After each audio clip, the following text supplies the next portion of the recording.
दिल्ली की बात करूं तो जल्दी से जल्दी सरकारें इस कोटे में कोटे को लागू कर दें, नहीं तो उन्हें भी नहीं पता चलेगा कि उनकी सरकार कब चली गई। कि भोजन मिशन बचा रहे तो आपको सबकी बात करनी पड़ेगी। आपको सिर्फ एक जाति की बात ना करके पूरे डीएससी समाज की बात करनी पड़ेगी, पूरे बहुजन समाज की बात करनी पड़ेगी। नहीं तो आप जो 4-4 मुख्यमंत्री बन चुके, 4-4 बार यूपी की, और आज 0 पे आ गई है ना, तो वो दिन दूर नहीं कि जो हमारा भाई है चंद्रशेखर, जिसका हम भी आज तक साथ दे रहे थे, वो राजनीति शुरू करने से पहले ही उसकी राजनीति खत्म ना हो जाए। आरक्षण का जो मूल है कि आरक्षण का फायदा उस आखिरी पायदान पे बैठे व्यक्ति को जाना चाहिए, तो बिल्कुल दलितों में भी जो आखिरी पायदान पे जाती हैं उनको जाना चाहिए। तो आप पूरी की पूरी ताकत इसको लागू कराने में लगा दें, और जो जो भी राज्य में सरकारें हैं उन पे अपना प्रेशर बनाए, दबाव बनाए कि जल्द से जल्द इसको लागू करें। क्या हरियाणा दोस्तों नमस्कार, मैं विकास, आप देख रहे हैं जस्ट टीवी इंडिया और इस समय मेरे साथ मौजूद है रविंद्र जलोटा जी, सोशल एक्टिविस्ट हैं। रविंद्र जी, क्या कहेंगे अभी हाल ही में जो हरियाणा का जो रिजल्ट आया है उसको कैसे देख रहे हैं आप? सभी साथियों को जय भीम।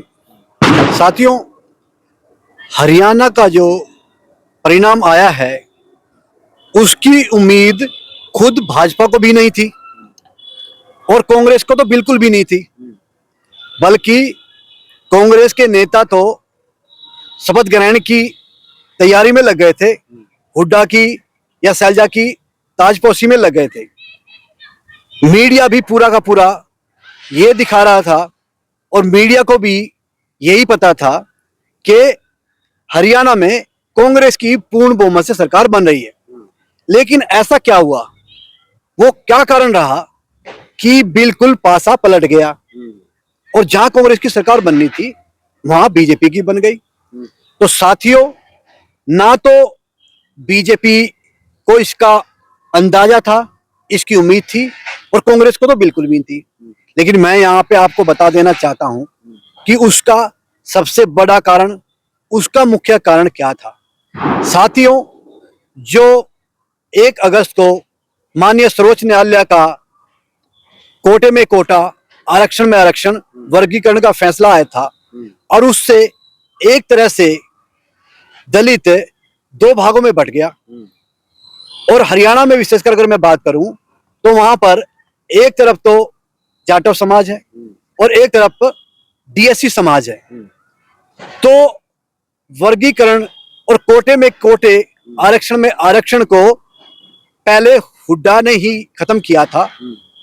तो जो डीएससी समाज है, जो हरियाणा की 14% आबादी है, जो बाद में कुछ मीडिया के चैनलों ने भी दिखाया कि डीएससी समाज का जो 14% वोट था, बहुत बड़ा वोट होता है, 32 लाख होता है, वो पूरा का पूरा भाजपा को गया, जो कि भाजपा को कभी नहीं गया था। और वो क्यों गया? क्योंकि डीएससी समाज को डर था कि अगर कांग्रेस की सरकार आती है जिसमें शैलजा है, जो एक विशेष वर्ग से आती है, वो कभी भी इस डीएससी समाज के लोगों को आरक्षण में आरक्षण, वर्गीकरण का जो ये आरक्षण में आरक्षण, कोटे में कोटे का जो है, उसको कभी लागू नहीं करेगी।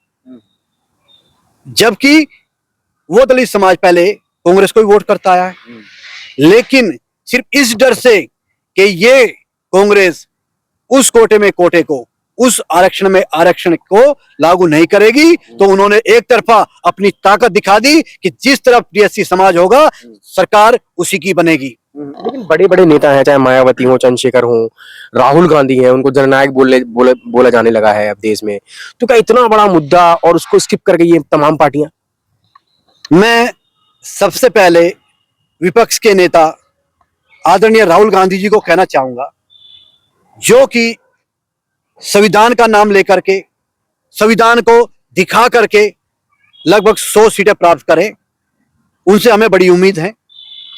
लेकिन उन्होंने भी अभी इस कोटे में कोटे को लागू करने की बात नहीं कही है। और मैं यहां कह देना चाहता हूं सभी सरकारों से, खासकर जहां पे अभी चुनाव आने वाले हैं, इलेक्शन होने वाले हैं, चाहे वो महाराष्ट्र हो, चाहे दिल्ली हो, और विशेषकर अगर दिल्ली की बात करूं तो जल्दी से जल्दी सरकारें इस कोटे में कोटे को लागू कर दें, नहीं तो उन्हें भी नहीं पता चलेगा कि उनकी सरकार कब चली गई। तो जल्दी से जल्दी डीएससी समाज की इस ताकत को समझ जाएं और इस आरक्षण में आरक्षण, कोटे में कोटे को लागू कर दें, तभी डीएससी समाज आपके साथ हो सकता है। ये रविंद्र जी क्या कहेंगे, एक बड़ी भूल मानते हैं आप बीएसपी की और एएसपी की, आजाद समाज पार्टी की एक बड़ी भूल मानते हैं कि उन्होंने कोटे में कोटे का जो है फेवर नहीं किया?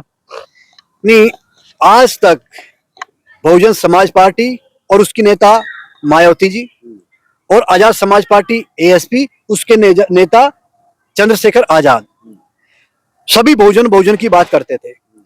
हम भी उनके साथ थे तन मन धन से, लेकिन माननीय सर्वोच्च न्यायालय के फैसले के बाद से उन्होंने 21 अगस्त का जो भारत बंद किया, उससे उनकी मानसिकता पता चल गई सबको कि वो कोई बहुजन नेता नहीं है, कोई बहुजनों की बात करने वाले नहीं है। वो सिर्फ और सिर्फ कहीं ना कहीं एक वर्ग की, एक जाति की बात करने वाले हैं, और वो बहुजनों के नेता नहीं, दलित के नेता नहीं, वो कहीं ना कहीं सिर्फ एक जाति के नेता। बात तो बाबा साहब की करते ना वो। उससे ये भी समझ में आया है कि बाबा साहब का नाम लेकर के, पूरे दलितों का नाम लेकर के वो और दलित जातियां जो हैं उनसे कहीं ना कहीं धोखा, उनसे छलावे का काम उन्होंने किया है। उससे बड़ा दुख हुआ, ठेस पहुंची मान्यवर कांशीराम जी के उस आंदोलन को, जिसको उन्होंने जातियों को से हटा करके एक मूवमेंट बनाया था। इन दोनों नेताओं ने अपने स्वार्थ सिद्धि के लिए, अपनी राजनीतिक स्वार्थ के लिए खत्म करने का काम किया है। तो मैं इनसे कहना चाहता हूं कि अगर आप अब भी चाहते हैं कि बहुजन मिशन बचा रहे, तो आपको सबकी बात करनी पड़ेगी। आपको सिर्फ एक जाति की बात ना करके पूरे डीएससी समाज की बात करनी पड़ेगी, पूरे बहुजन समाज की बात करनी पड़ेगी। नहीं तो आप जो 4-4 मुख्यमंत्री बन चुके हैं 4-4 बार यूपी की, और आज जीरो पे आ गई है ना, तो वो दिन दूर नहीं कि जो हमारा भाई है चंद्रशेखर, जिसका हम भी आज तक साथ दे रहे थे, वो राजनीति शुरू करने से पहले ही उसकी राजनीति खत्म ना हो जाए, तो वो अपनी भूल को सुधार ले। नहीं तो उसको भी पता नहीं चलेगा कब उसकी जमीन खत्म होगी नीचे की। ठीक है रविंद्र जी, अगला सवाल ये है कि जिस तरह के डीएससी का जो माहौल पूरे हरियाणा में बना है, और कहीं ना कहीं डूबते हुए जहाज बीजेपी को, जिस बीजेपी को लोग गांव में नहीं घुसने दे रहे थे, जिस बीजेपी का लोग किसान वर्ग जो है विरोध कर रहा था, क्योंकि किसान आंदोलन चला, 600 से 700 किसान मर गए, उसके बाद डीएससी समाज का जो 32 लाख वोट है बीजेपी को मिल जाता है, तो कहीं ना कहीं पूरे देश में एक मैसेज तो गया है डीएससी समाज का। जी जी, बिल्कुल आपने सही कहा है कि किसानों का इतना बड़ा आंदोलन होने के बावजूद, उसमें जो अपने खिलाड़ी हैं उनका आंदोलन होने के बावजूद, ये उम्मीद में थी कांग्रेस कि सारे किसान उनके साथ होंगे, सारे खिलाड़ी उनके साथ में होंगे, और वो जीते पड़े हैं। लेकिन मैं यह कहना चाहूंगा कि किसानों के भी उनके साथ होने के बावजूद, खिलाड़ियों के भी उनके साथ होने के बावजूद हार कैसे गई? उसका मुख्य कारण ये है, सबसे बड़ा कारण सिर्फ और सिर्फ डीएससी समाज है, जो एक तरफा भाजपा के साथ खड़ा हो गया। वो भाजपा के साथ खड़ा नहीं होना चाहता था, मैं भी ये कह दूं, लेकिन सिर्फ वो इस डर से खड़ा हुआ कि अगर कांग्रेस की सरकार आती है, जैसा उन्होंने पहले आरक्षण में आरक्षण को खत्म किया था, कहीं वो दोबारा से खत्म ना कर दे। और मैं यहां भाजपा को कहना चाहूंगा कि वो आपके साथ, आपकी केंद्र में सरकार है, और जिन जिन राज्यों में आपकी सरकारें हैं, कम से कम आप तो उसको लागू करें, और ये डीएससी समाज आपके साथ खड़ा रहेगा। तो क्या लग रहा है अभी दिल्ली में जो होने वाला है इलेक्शन, दिल्ली में होने वाले हैं, महाराष्ट्र में होने वाले हैं, क्या तमाम सरकारें अब सतर्क हो जाएंगी? बिल्कुल, सतर्क नहीं हुई तो उन्हें मुंह की खानी पड़ेगी। और मैं यहां कहना चाहता हूं माननीय अरविंद केजरीवाल जी से, और जो उन्होंने नई मुख्यमंत्री बनाई है माननीय आतिशी जी से, कि दलित समाज और विशेषकर जो डीएससी समाज, जिसकी वजह से जिनका चुनाव झाड़ू लेकर के आज जो सत्ता में आए हैं, वो आपकी तरह टकटकी लगाकर बैठे हुए, आपसे उम्मीद लगाकर बैठे हुए, कांग्रेस से सारा वोट छिटकर आपको आ गया है। तो कम से कम आप तो जितना जल्दी हो सके इस आरक्षण में आरक्षण, इस कोटे में कोटा, इस वर्गीकरण को जल्दी से जल्दी देश की राजधानी दिल्ली में लागू कर दें। नहीं तो आपको पता होना चाहिए कि कितनी बड़ी ताकत है। सर, ये जो मूवमेंट डीएससी के नाम से बन गया पूरे देश में, तो ये तमाम लोगों को क्या कहना चाहिए, किस तरीके से और चलाया जाए, क्या बातें ध्यान में रखी जाए, क्योंकि मूवमेंट बनते भी हैं, टूटते भी हैं।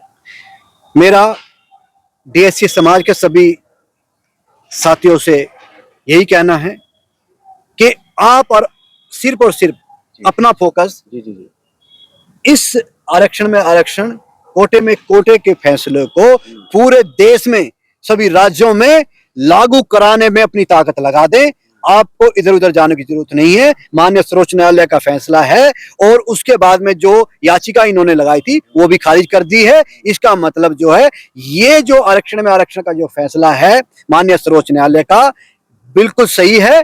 और आरक्षण का जो मूल है कि आरक्षण का फायदा उस आखिरी पायदान पे बैठे व्यक्ति को जाना चाहिए, तो बिल्कुल दलितों में भी जो आखिरी पायदान पे जाती हैं उनको जाना चाहिए। तो आप पूरी की पूरी ताकत इसको लागू कराने में लगा दें और जो भी राज्यों में सरकारें हैं उन पे अपना प्रेशर बनाए, दबाव बनाए कि जल्द से जल्द इसको लागू करें। क्या हरियाणा से एक बड़ा मैसेज देने में कामयाब होगी बीजेपी?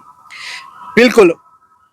हरियाणा में डीएससी समाज की वजह से सत्ता में बीजेपी आई है, तो उनको तो पल भर की भी देरी नहीं करनी चाहिए। शपथ लेते ही इसको मैं कह रहा हूं कि उसी सप्ताह में, पहले सप्ताह में ही इसको लागू करा दें, अगर उन्हें अन्य प्रदेशों में अपने डीएससी समाज का वोट चाहिए या डीएससी समाज का साथ चाहिए।